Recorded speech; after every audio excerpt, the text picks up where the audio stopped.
So good morning, Patty Farmer. I'm so honored that you had accepted my invitation to join me this morning. This is, for those participants and listeners, this is another one of the series that I'm recording with influential and confident women. And looking at, who's out there, what are they up to, how are they spreading their message, how are they demonstrating confidence as I lead up to the book launch of my upcoming book, Words, Women and Wisdom, The Modern Art of Confident Conversations. So this is what it's going to look like. It's hopefully going to press with a release date towards the end of April. And I'm super excited about that. But I wanted to create a little bit of buzz around this whole topic of women and confidence. So who better to invite to join me than Patty Farmer? So welcome. Thank you so much. I'm really excited to be involved in this project for you. And I can't wait for your book to come out. Yay, me neither. So I actually had connected with you through the lovely Teresa de Grobois, who I also had interviewed and released that interview a little while ago now. And her work with the Evolutionary Business Council and some of the other lovely projects that she's involved with that are bringing entrepreneurs and heart-centered speakers, authors, coaches together, people that are having an influence on the world and helping to make the world a better place. Particularly, I see a lot of women in these groups. So let's do your formal introduction, and then I would love to get some insights and nuggets, Patty, from your learning specifically around the topic of confidence. So need my glasses here for this. So for those who have not met Patty yet, Patty is the networking CEO. She's an award-winning marketing strategist, international speaker, radio host, event producer, and best-selling author. So the specialty that you bring to the table is marketing and business growth. And it seems as though small to medium-sized business owners might be your particular passion, and created a network of, is this right? 10,000 plus connections? 100. 100,000. 100,000 connections. 100,000. Yes, teaching thousands of entrepreneurs, speakers and authors to connect, collaborate, and convert in less time. So what a lovely story. Magazine covers that you've been on, Unleash Your Bold, Be the Boss, Women Who Mean Business, and Expert Entrepreneur. This all tells me that you have some amazing, juicy nuggets to share around the topic of confidence. And confident conversations is my focus for the book. So maybe we could start there, Patty, with you sharing just a little bit about what you do, how it connects to confidence. I'd love to hear a bit more of the story. Sure, no problem. So I'm a marketing and media strategist. And what that really means is that I'm always going in and helping women specifically how to be able to wrap a strategy around what they do. Because one of the things that I have found, specifically when I decided to add speaking to my marketing strategy, was that there's a lot of women out there doing a lot of things, but their businesses are not as profitable as they would like, and they're spending way too many hours doing it. Right. And that became just a serious passion for me as to why that is, because we know that we get into business for ourselves because we really want more freedom. And maybe freedom is a different thing for me than for you and then for somebody else. We all have our own definition of what freedom is.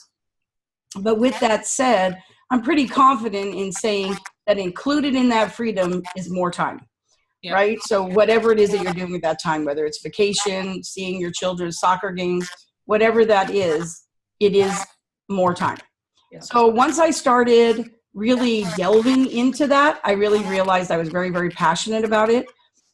So whether I go in, and that includes consulting, coaching, or marketing, whichever it is, it's something I'm really good at, but something I really love. And just being able to come in and tweak a few things, but really helping them to be able to transform their business and the business of their clients, because you and I both know that we're not in the information business. We have Google, you have Facebook, there's YouTube, right? We're in the transformation business. So for me, my mission has become helping you to design the lifestyle you want to live and then build a business supporting that lifestyle, not the other way around. There's no reason your business should own you. Right. And I see so much of this as well, Patty, where a few years ago, I was having a lot of women coming to me where they were burning out in their business. And I think that that was triggered, that I was attracting those because I'd gone through a period in my own life where I had burned out in my business. And I'd burned out because I was chasing the money, chasing the big contracts, doing a lot of work with men that had been referred to me. But that was not my passion. And after having a whole bunch of experiences with glass breaking all around me, 5 different incidents all in one day. And my company was called The Shattered Ceiling at the time. So it was love towards women. It was like, oh, universe tapping on the head, you know, you've already broken through. You don't need this brand anymore. It's time for something more positive in energy. And Flourish was born, which is my current company name. I love it. Yeah. So the burnout, the women in burnout that I was attracting, I think, was right after I went through that phase and figured out what it was that was going to keep me from burning out again, which was living more purposefully and having a social enterprise element embedded in my business so that I had that greater contribution, not just for me, but for community, for humanity. And it made a huge difference. I love that you just said one of my favorite words, which is contribution, because I truly believe in business, if you lead with contribution, compensation will follow.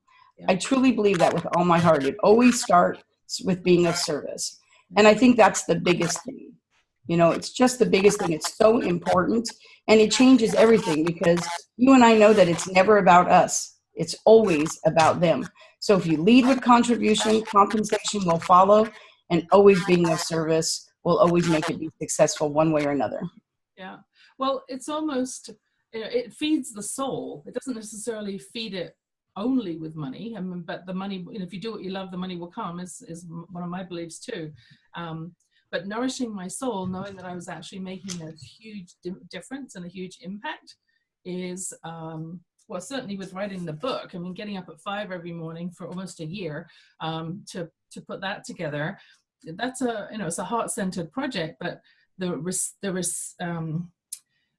how it's been received when I did a big talk about, I just think it was 2 Saturdays ago now at the Fearless Women Summit in Edmonton. There was 500 women there, and how this was received. I mean, I had people at my booth all day, and that was pre-orders. So yeah, it's being received well, which is lovely.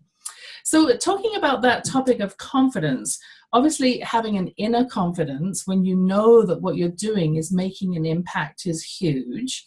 What are some of the words in your business when you talk about tweaking? What are some of the words perhaps that you've seen that either elevate women in their confidence or perhaps have contributed to deflating confidence? I think one of the biggest words that I find that's so important is preparation. Right? One of the ways that I feel that I will be confident about what I'm doing, whether it's on an interview, speaking on a stage, having a one-on-one interview with a client or potential client, is being prepared. So as soon as I feel like I am prepared, I've done my work instead of just showing up, right? I've done my work, I feel prepared, then I feel pretty confident. I know my worth, I know the value that I bring. And when I feel like I am prepared, it makes me much more confident. And I think the second thing would be listening. I find that you really cannot offer a solution to somebody if you're not listening to them tell you what the problem is. All you can do is you're just selling them. That's sales. And not that we're not all in sales. The bottom line is you have a target market and you have a qualified buyer. And a qualified buyer is somebody that has the problem that you can provide the solution for, but they're also aware and looking for that solution. So you can beat your head against the wall just talking to a target market, or you can literally listen and be talking to qualified buyers. They're not the same thing. Both come from service, but if you listen more than you talk, it's kind of why we have 2 ears and 1 mouth, right? I love that expression, absolutely. And I think that particularly as it pertains to attracting your audience, you know, listening for those specific words, you know, how does your ideal client describe that particular problem? What is the language that they use? I remember listening to I was listening to my sister-in-law, and she was talking about the hamster wheel, and I thought, oh, I would not necessarily have described some of the things that she was talking about in those terms. Isn't that interesting? And then later on, incorporating that hamster wheel concept into some targeted marketing and seeing what happened and how easily it actually attracted the people that were having a specific challenge. Yeah. So I would say that for that, a lot of times I believe I see it in my clients sometimes, and it's like, I don't really want to say ego, but it kind of really is. When they have a business, a lot of times they want to have these fancy titles and they want to be able to, like, that boosts them up. But the reality is you want to use language that your potential clients are looking for. right. I know that I had a really good friend who was in the mortgage industry, and she had this really fancy dancy title. And one day I said to her, I said, why do you call yourself that? She's like, don't you love it? I just love it when I look at my business cards. And I said, yes, but when somebody is searching and they want to buy a home, they're looking for a loan officer, right? They're looking for somebody who can get them a loan. They're not looking for that title. So do you want to have business cards with really nice, shiny names of something that makes you feel good, or do you actually want to get business? And I think people do it on their website too. Mm-hmm. And in their blogs. Look and listen to the language that your potential clients, the people you serve, what is it that they're looking for? How are they speaking? How are they explaining their problem? Yeah. Right? And then use that language. Yeah. It's almost like when people go to marriage counseling, right? And they have them parrot back and forth because what you heard is not necessarily what they said, right? I think it's really, really important to use the language that they're using. Right. I like what you're saying, and as you're talking, I'm thinking, oh, what was it that I did for my last update on my LinkedIn profile? I think it says Women's Growth Catalyst, but it does also have executive coach, CHRP, conscious leadership, I think is in there as well. So looking at, what are some of the things that my clients in the past have said that they were looking for, or how they've described me to other people when they've been making a referral, and picking up on some of those elements to incorporate into the descriptions. So, I think that part of that is because we're very SEO keyword sensitive nowadays. And while that is very, very important, right, you also need to realize that things are also searchable. And when things are searchable, they're going to be searchable by things that people use. What are the words that they use? So there's a time for one and there's a time for the other. But here's the number one question I always ask people. If they say to me, oh, Patty, I need to have these words because it's good for SEO. And I'll be like, how do you get your clients? Like, that's what I want to know is, how do you get your clients? And if you have never gotten a client in this one way, then why are you doing it that way, right? For me, I know how I get my clients. And so it's really important to me to make sure that I'm using the right verbiage that they need to hear. It's what I would say if they were talking to me, right? But you don't always get to have you have to be very succinct. And I tend to be kind of wordy myself. As a matter of fact, when you were talking about deflating conversation, somebody once said to me something that, had it been told to me literally just like 3 months prior, it would have probably wiped me out and changed the course of my career. But I tend to be wordy. I love to paint the picture, right? And as a speaker, I had to learn to be much more succinct. And one time somebody said to me, not very nice either, said to me, Patty, it's very, very rude for you to take 10 minutes to say something you should be able to say in 5. I have to tell you, I almost started crying. I had never thought of it in that way. And while there was probably a little bit of truth in there somewhere about being more succinct in your messaging, the way she said it was like literally could have wiped me out if I had not already been speaking. If it would have been just 3 months earlier, I probably never would have become a speaker. Wow. So words matter. Yeah. And you're endorsing in the first introduction inside the book, where it talks about some of the context of what's happening in the world today with the Me Too movement and women finding their voice and standing up to talk about sexual misconduct or any kind of inequality in the workplace in particular. Words are powerful, and I say that I think 3 or 4 times in that introduction. And I know for myself, one of the reasons I do this work is I had a very a very angry father, and he came back from the war. He was in Dunkirk. He had a bullet graze him, and it resulted in PTSD with all the horrific things he had seen there. But for me as a kid, it just felt like anger. And when I was 11, he turned around as I had actually flunked an exam that was going to help determine whether I went to grammar school where the smart kids went, or secondary school where the not so smart kids went. Whether or not he thought about it, I'm sure he didn't. He screamed at me that, you'll never be successful in life. Well, thanks. I'm 11, right? And right, I'm just going into, high school. Those words stuck with me for a long time. And I think that's why I had that energy of striving, because it was like, I'm darn well going to prove you wrong for that comment. And that carried with me for years until I had that moment of realization that the striving and the chasing the money was not where my heart was, and was able to turn things around. So that's one of the reasons I do the work I do. Thank you for sharing that story. That's really, I think it's powerful. And, it always starts with our parents, right? I mean, not that we want to bash our parents, but the bottom line is that's where we first get our words of affirmation, right? Is from our parents, and maybe from our siblings too. I mean, I'm the only entrepreneur in my family, and I come from 5 girls in my family. And not that they're not all successful, but they have jobs. Not that there's anything wrong with that either. But my parents never understood me because I was an entrepreneur. Right. So they never really understood me. And I remember one time my mother looked at me and she said, Patty, just who do you think you are that you should, strive to have more than what you have? Just when is enough enough?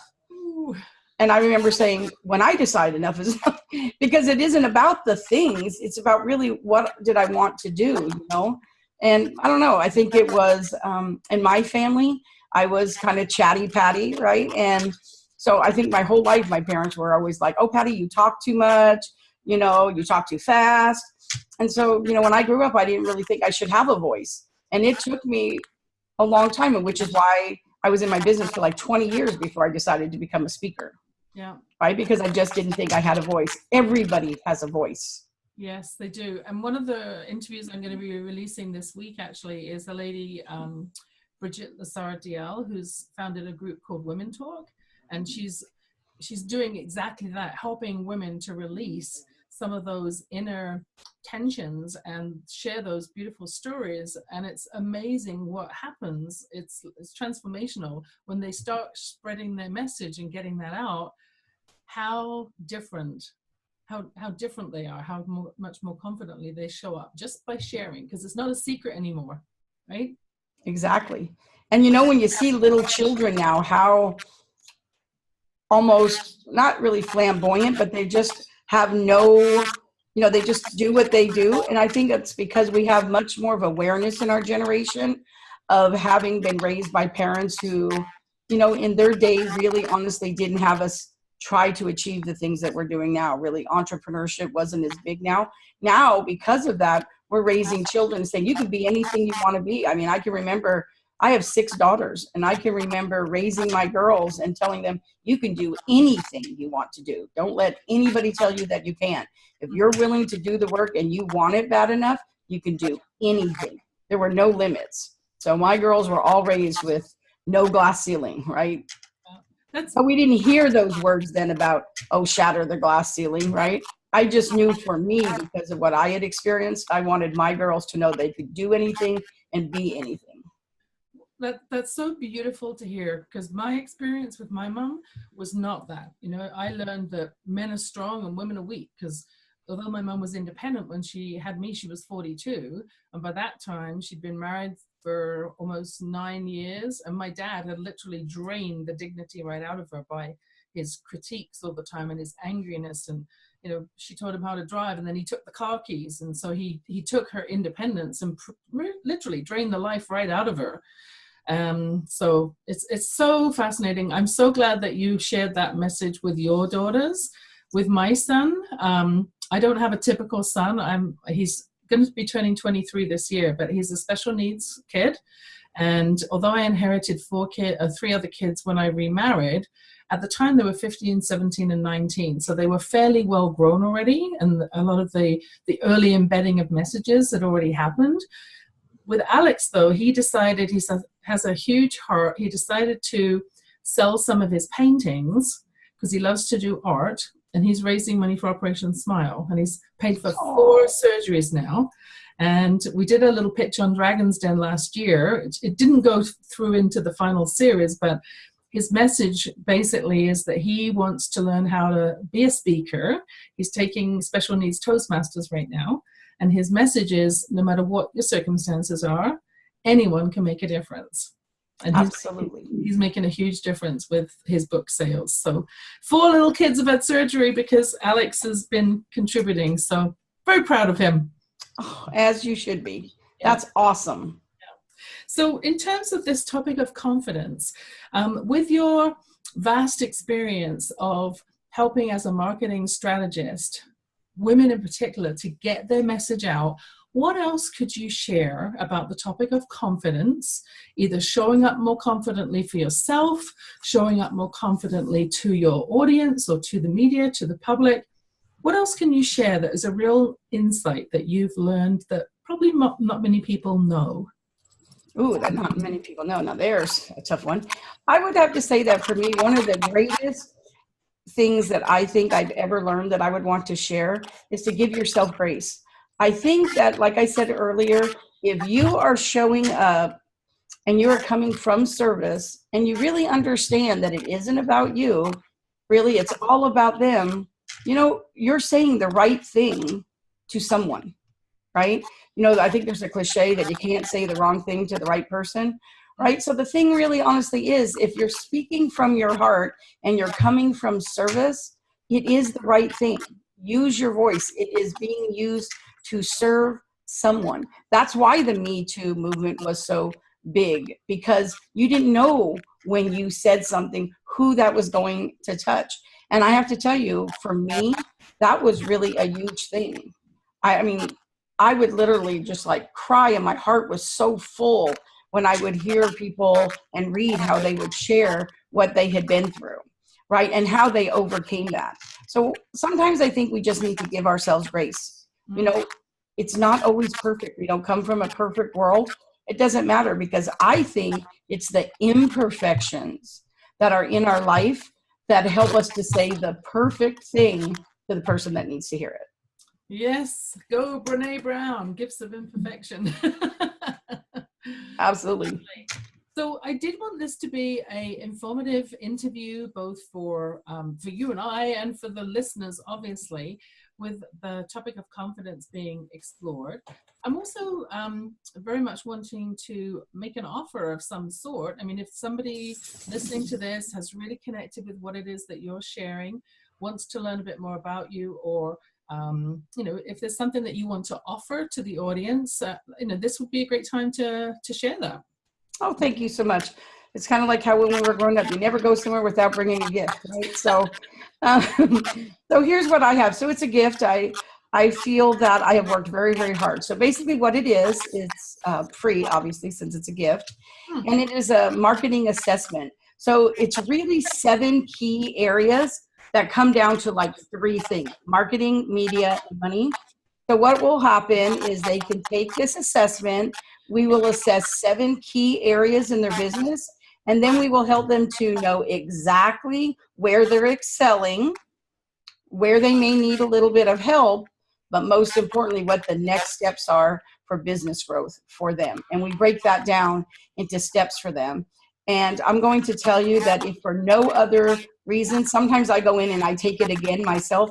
It will really keep you on track. You will be amazed at how well you are doing some things. And it'll also really enable you to be able to see where maybe you could need some help and why maybe some things aren't working like they are. And so to do that, you just go to www.m3bizquiz. So the M3 stands for Marketing, Media, and Money. So M3biz, B-I-Z, quiz. Okay. M3bizquiz.com. Okay. Well, I will include that link in the email update when I share this. So my intention, with your permission, is Sure. to share this lovely video. Very informative, very insightful. Thank you for sharing your nuggets of wisdom. So I'll be sharing it through my marketing VIP connections group, and also through Facebook and Twitter, if that's okay. Perfect. Lovely. Perfect. And I may go back in as well if there's one or two things that really connect with the elements of the book. Again, I think that this is a great opportunity to tap into, the most powerful nuggets and words. And I'm on the final edits piece, so I still have a chance to include a couple of things in the book as well. Perfect. Lovely. So any last thoughts before we close the interview, Patty? Anything that you hadn't been asked but you think is really important to share? I think that the most important thing is to build confidence, is to really build a network. We talked earlier about having a network. It's all about the relationships we have.